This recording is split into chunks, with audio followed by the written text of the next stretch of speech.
Australia is a young country. We've grown up around the barbecue with steak and lamb and a good old-fashioned Anzac biscuit. And like our culture, we've believed for a long time that China had just one cuisine too. But we couldn't be more wrong. We can't say that there is a particular local cuisine for local people. The history of Chinese food dates back to the Confucian era, where 8 distinct regional cuisines were born. Professor Sun says the Chinese food we eat in the West doesn't exist in any of them. Right, the Chinese food that the Western people are served in Europe, Australia, Canada, or United States are not really Chinese food because. Dr. Lian Lu from Fudan University says Chinese culture is still very much tradition-based. In China, my culture tends to put a lot of emphasis on food, as well as on the preparation of it, as well as the partaking in eating. And this has become all sort of ceremonial.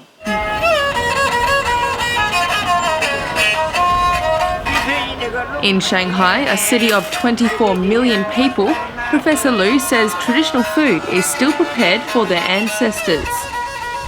It feels like that your ancestors, their souls are still residing with us. So during festival times, my mom would cook 12, 20 dishes, small dishes, and then bring them, each of them, into our ancestral hall. These dishes are left for up to 2 hours while the family sits and prays. Our ancestors, their spirits would return to partake the food. And only when after 2 hours, after this ritual, where we then bring those dishes back to the kitchen and eat. It's this traditionalist culture that's kept state-owned restaurants operating in a modern world. We have a number of restaurants still state-owned, very famous with their specialty and very popular for the locals who knows what they want, and then they also know where to get the kind of traditional dishes or traditional flavor of them. Sunya restaurant on Nanjing Road opened in 1926 and specialises in true Cantonese cuisine, one of the 8 styles of cooking. Huang Lenkang is the head chef at Sunya restaurant, and he says all their dishes aim to preserve their history. 中国菜是很好的，世界闻名的我们中国菜。上海我们汇集了我们全国，包括全世界所有的菜系，都集中在上海。 Professor Lu says these restaurants are where locals like to go and eat traditional food.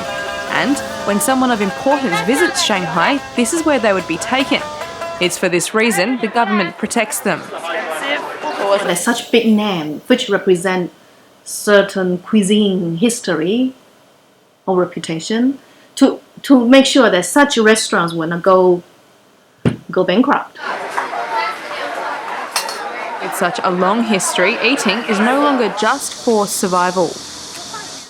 It's not just for eating's sake, because there is also eating has become also an occasion for people to sit down, to socialize, to communicate. Today they still live by the same philosophy. For people, for the general folks, eating is as important as the sky. In Shanghai, Heather Miller, Curtin News.